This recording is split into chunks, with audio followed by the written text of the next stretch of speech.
மக்கள் அனைவருக்கும் வணக்கம். வருகின்ற 19ஆம் தேதி நீதிமன்றத்துல ஒரு வழக்கு ஒண்ணு வருது. அன்றே விசாரித்து அன்றே தீர்ப்பு கொடுக்கறதா தகவல். எந்த வழக்குனா விஜயலட்சுமி வழக்கு தான். நீதிமன்றத்துல அன்னைக்கே விசாரிச்சு அன்னைக்கே தீர்ப்பு கொடுக்க போறதாக சொல்லியிருக்கிறாங்க. இன்னொரு நீதிமன்றம் என்ன சொல்லுதுன்னா, மதுரை கிளை அவங்க என்ன சொல்றாங்கன்னா, வருகின்ற 22ஆம் தேதி நாம் தமிழர் கட்சி பொதுக்கூட்டம் நடத்துறதுக்கு அனுமதி கொடுத்துட்டாங்க. ஏற்கனவே ஒரு பொதுக்கூட்டத்துக்கு தடை போட்டாங்க. ஏன்னா பக்கத்துல பெரியார் சிலை இருக்குன்ட்டு வேற இடத்துல நடத்திக்கங்க அப்படின்னு இப்ப அனுமதியும் கொடுத்துருக்காங்க. விஜயலட்சுமி வழக்கு 19ஆம் தேதி வருது. நாம் தமிழர் கட்சி பொதுக்கூட்டம் நடத்துறது 22ஆம் தேதி. அந்த கூட்டத்துல அண்ணன் சீமான் அவர்கள் கலந்துக்க போறதா தகவல். 19ஆம் தேதி தீர்ப்பு வந்து ஜெயிலுக்கு போயிட்டாருன்னா 22ஆம் தேதி எப்படி பொதுக்கூட்டத்துல கலந்துக்க முடியுங்கிற கேள்வி உங்களுக்கு வரலாம். அப்ப இந்த வழக்கு, இந்த மாதிரியான பேச்சுக்கள், நான் பார்த்த நியூஸ் வந்து 19ஆம் தேதி இதுல வருது அப்படின்னு சொன்னது வந்து சன் நியூஸ்ல பார்த்தேன். அதுலயே உங்களுக்கு வந்து புரிஞ்சிடும். சன் நியூஸ்னு சொன்னாலே உங்களுக்கு புரிஞ்சிடும். இப்படிதான் இருக்கு மக்களே. எவ்வளவு நகைச்சுவையாக காமெடியா இருக்குன்னு பாருங்களேன். 19ஆம் தேதி ஒரு வழக்குல தீர்ப்பு வரப்போதான் 22ஆம் தேதி சீமான் அவர்கள் ஒரு பொதுக்கூட்டத்துல கலந்துக்க போறாராம். செய்தியாவே மாத்தி அவதூறு பரப்பி இப்படி ஒரு பொழப்பு பொழைக்கணுமா திராவிடர்களே?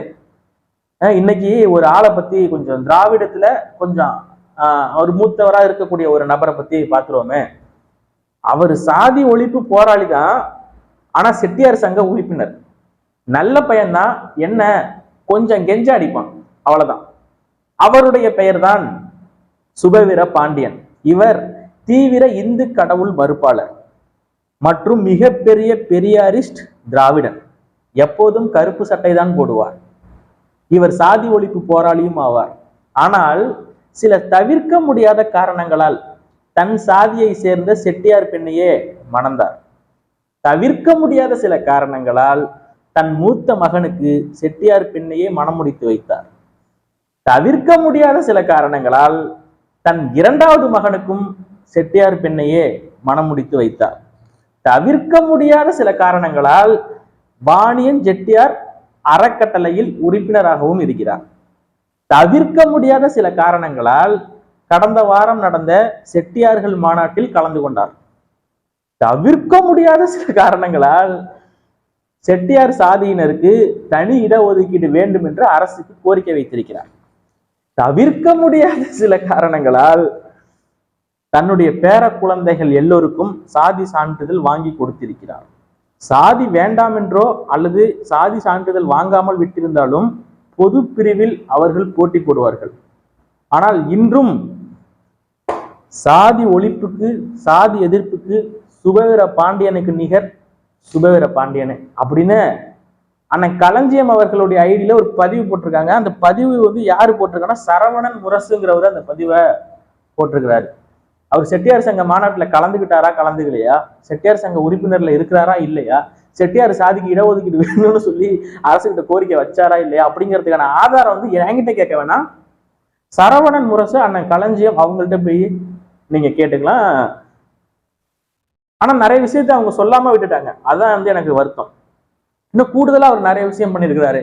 பேராசிரியர், நல்ல பேச்சாளர், கேவலமான சிந்தனையாளர், இதெல்லாம் நீங்க ஏன் என்ன சேர்க்கணும், நிறைய எழுதணும். அவரை பத்தி எழுதுறதுக்கு பேசுறதுக்கு நிறைய இருக்கு. இன்னைக்கு முதற்கொண்டு அண்ணன் சீமான் அவர்களை பற்றி தான் அவர் பேசிக்கிட்டு இருக்காரு. பெரியாரை பத்தி பேசிக்கிட்டு அண்ணன் சீமான் அவர்களுடைய போட்டோ தம்ப்நெயில்ல வச்சு அடித்தால் திருப்பி அடி, இது பெரியார் சொன்னது அப்படின்னு தான் தம்ப்நெயில் வச்சு போட்டுக்கிட்டு இருக்கிறாங்க. அதையும் நம்ம பார்த்துட்டு தான் இருக்கோம். அப்ப நம்ம வந்து ஐயாவை பத்தி பேசும்போது கொஞ்சம் விரிவா விலாவரியா பார்க்க வேண்டியது இருக்கு. ஐயா வந்து ஒரு 20 நாளைக்கு முன்னாடி சொன்னாரு, இந்த ஈரோடு கிழக்கு இடைத்தேர்தல் முடிந்தவுடன் மீண்டும் அந்த பாலியல் வழக்கு சீமான் மீது வருவதாக சொல்கிறார்கள். அதை பத்தி எனக்கு என்னன்னு தெரியல, சரியா தெரியல. ஆனா வரும்னு தெரியும், ஆனா அதை பத்தி இவருக்கு தெரியல. ஆனா யாரு இவங்கள்ட்ட சொன்னாங்க அதை பத்தி தெளிவாலாம் இவர் கேட்கல. வருவதாக சொல்லிக்கிறாங்க, ஆனா யாரு சொன்னது, உங்க காதுக்கு அது எப்படி வந்தது அப்படிங்கிறத அவர் சொல்லல. வரும்னு சொல்லிக்கிறாங்க, சரி ஓகே அப்படின்னு பேசிட்டு போயிட்டாரு. எப்பவுமே இந்த விஜயலட்சுமி விஷயத்துல விஜயலட்சுமியை கூட்டிட்டு வந்து விட்டுட்டு போயிடுவாரு. அப்புறம் எல்லாமே முடிஞ்சதுக்கு அப்புறம் பேமெண்ட் வந்து யார் கொடுக்கணும், நம்ம தான் கொடுக்கணும். எப்படின்னா அவர் வந்து விட்டுட்டு மட்டும் தான் போவார். அவரோட வேலை அதோட முடிஞ்சு போகுது. ஏன்னா அவர் வந்து அந்த தொழில் செஞ்சுக்கிட்டு இருக்காரு அப்படின்னு நீங்க வச்சுக்கோங்களேன். கூட்டு வந்து விட்டுருவாரு, இங்க வந்து நடுத்தரில் விட்டுருவாங்க. இப்போ அந்த அம்மாவுக்கு 50,000 பணம் எல்லாம் கொடுத்து பாவப்பட்டு இறக்கப்பட்டு நம்ம அனுப்பி விடுவோம். திரும்ப அவங்க கூட்டிட்டு வருவாங்க. இதே பொழப்பா இருக்கும். கூட்டிட்டு வந்தவனும் செருப்படி வாங்குவான், கூட பாதுகாப்பு கொடுத்தவனும் அந்த அம்மாவே செருப்பால் அடிக்கும். யாரெல்லாம் அவங்களுக்கு பாதுகாப்பு கொடுத்தாங்களோ, அவங்களுக்கு அரணா நின்னாங்களோ அவங்களே செருப்படி வாங்குவாங்க. எடுத்துக்காட்டுக்கு சொல்லணும்னா அதர்ம மனோஜ், போய் சேலை கட்டிக்கடா, போய் புடவையை கட்டிக்கடா, நீங்க எல்லாம் பொட்டைங்கடா, அவங்களெல்லாம் சீமான ஒண்ணுமே பண்ண முடியாதரா அப்படின்னு சொல்லி அதர்ம மனோஜ் இந்த யூடியூப் ட்ரெஸ்ஸை கழுவி கழுவி ஊற்றுவாங்க. வீரலட்சுமி அவங்களையும் வந்து இப்படிதான் கழுவி கழுவி ஊத்துனாங்க. இப்படிதான் வந்து நடந்துகிட்டு இருக்க ஒழிய ஒரு மயிர் புடுங்க முடியாதுன்னு வச்சுக்கோங்களேன். இந்த வழக்கை பொறுத்தளவுக்கு ஒன்றும் புடுங்க முடியாதுங்கிறது நம்ம ஏற்கனவே தெரியும். பல வாட்டி வர்றது, கேஸ் கொடுக்கறது, அவதூறு பரப்புறது, மக்கள் மத்தியில சீமான் ஒரு தப்பானவர், பாலியல் குற்றவாளிங்கிற மாதிரி காட்டுறது, வேற ஒரு இதே பொழப்ப பண்ணிக்கிட்டு திரிஞ்சுக்கிட்டு இருப்பாங்க. இந்த பொழப்புக்கு பேர் என்னன்னா விபச்சாரம் அப்படின்னு நம்ம சொல்லலாம். ஏன்னா வந்து எத்தனையோ பெண்கள் பாதிக்கப்படுறாங்க, அவங்களுக்கெல்லாம் வராத போராளிகள் இந்த மாதிரி ஆட்களுக்கு வருவாங்க. சீமான அண்ணனை இப்ப எப்படியாவது அசிங்கப்படுத்தணும், அவர் தப்பானவர் மாதிரி மக்கள்கிட்ட காட்டணும்னு நினைக்கிறாங்க இல்லையா, உண்மையை சொல்லாம பொய்யை சொல்லி பரப்பிக்கிட்டு ஊர் மெஞ்சுக்கிட்டு இருக்கிறவனை கூப்பிட்டு வந்து ஏதாவது பேச விட்றாங்க இல்லையா, இதுக்கு பேர் என்ன அப்படிங்கிறத நீங்களே சொல்லுங்க. இப்படிதான் தொடர்ச்சியா பண்ணிக்கிட்டு இருக்கிறாங்க. கேட்டா சாதி ஒழிப்பு போராளி, செட்டியார் சங்கத்து மாநாட்டில் கலந்துக்கிறது, சாதி நடத்துற பொதுக்கூட்டத்துல கலந்துக்கிறது, சாதிக்கு இடஒதுக்கீடு வேணும்னு கேட்கறது, தன் சாதியை சேர்ந்த நபரையே கல்யாணம் பண்ணிக்கிறது, தன் பிள்ளைகளுக்கு தன் சாதியிலேயே கல்யாணம் பண்ணி கொடுக்கறது, கடவுள் மறுப்புன்னு சொல்லிட்டு இந்து கடவுள் மறுப்பு மட்டும் பண்ணிக்கிட்டு இப்படி சுத்திக்கிட்டு இருப்பாங்க. இப்போ நடிகர் சத்யராஜ் இருக்காரு, அவர் ஒரு தீவிர கடவுள் மறுப்பாளர். ஆனா அவருக்கு வந்து அவங்க பிள்ளைகளுக்கு கல்யாணம் பண்ணும்போது இந்து முறைப்படிதான் கல்யாணம் பண்றாரு. அதுக்கு கேட்டா என்ன சொல்றாருன்னா, வீட்டுல ஒத்துக்கலங்க, வீட்டுல அவங்க விருப்பங்க, அவங்க விருப்பப்பட்டாங்க அது மாதிரி பண்றோம் அப்படின்னு சொல்றாரு. உன் வீட்லயே உன்னால திருத்த முடியலையே, இங்க வெளியில வந்து என்ன தண்ணி புரட்சி பேசி புடுங்க போற அப்படின்னு நம்ம கேட்கிறோம் இல்லையா, அதே மாதிரி கேள்விதான் ஐயா சுபவீட்டும் கேட்கிறோம். ஒரு வீட்டுல இருக்கிற எல்லாருக்கும் தன் சாதி சொந்த சாதிக்குள்ளேயே கல்யாணம் பண்ணி கொடுப்பாராம், சாதி கிட்ட ஒதுக்கீடு கேட்பாராம், வெளியில வந்து சாதி ஒழிப்பு பேசுவாராம். இதை நாங்க கேட்டுட்டு உட்கார்ந்து இருக்கணுமா அப்படின்னு தோணுது இல்லை. இவர்கள் சாதி ஒழிப்புன்னு சொல்றது தமிழ் சாதியை மட்டும்தான். தமிழ் சாதி நாடார், கோனார், தேவர், தேவேந்திரர், வன்னியர், பறையர், இந்த ஜாதியை தான் ஒழிக்கணும்.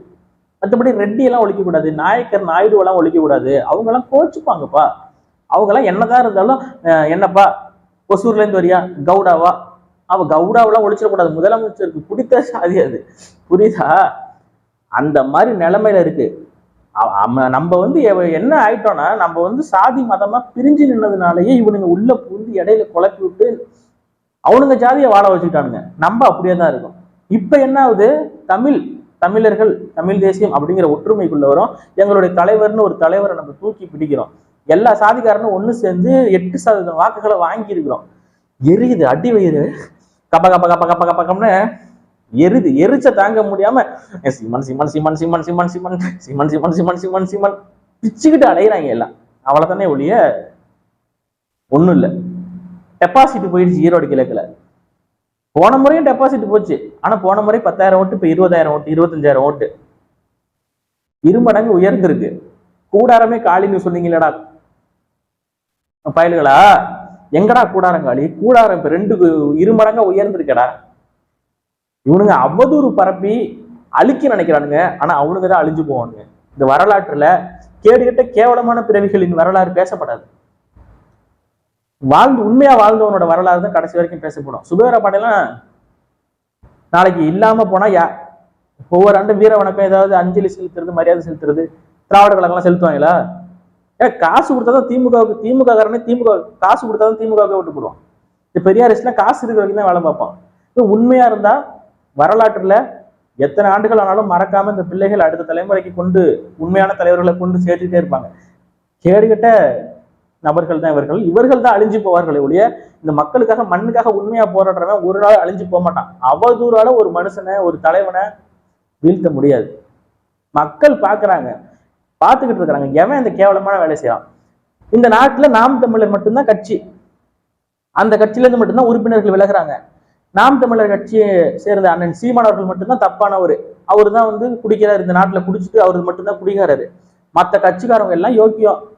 மற்ற கட்சியை பத்தி எல்லாம் பேச மாட்டாங்க. மற்ற கட்சியில இருக்கிற நபர்கள்லாம் விலகல, எதுவுமே இல்லை. இது வந்து நாம் தமிழர் மட்டும்தான் இருக்கு. எந்த அளவுக்கு ஒரு கட்சியின் மீது அடக்குமுறை ஏவணும்னு நினைக்கிறாங்கன்னு பார்த்துக்கோங்க. இந்த அவதூறுக்கெல்லாம் அழிஞ்சு போற கூட்டங்க கிடையாது. உங்கள்கிட்ட இருக்கிற பண பலத்துல ஆடிக்கிட்டு இருக்கீங்க. எங்கள்கிட்ட படைபலம் இருக்கு. விரைவில் இந்த திராவிட கூட்டத்தை, இந்த பெரியாரிஸ்ட், இந்த சித்தாந்தத்தை அடிச்சு நொறுக்கி சுக்கு நூறா நொறுக்கி அப்படி தரையோட தரையா போட்டுருவோம்.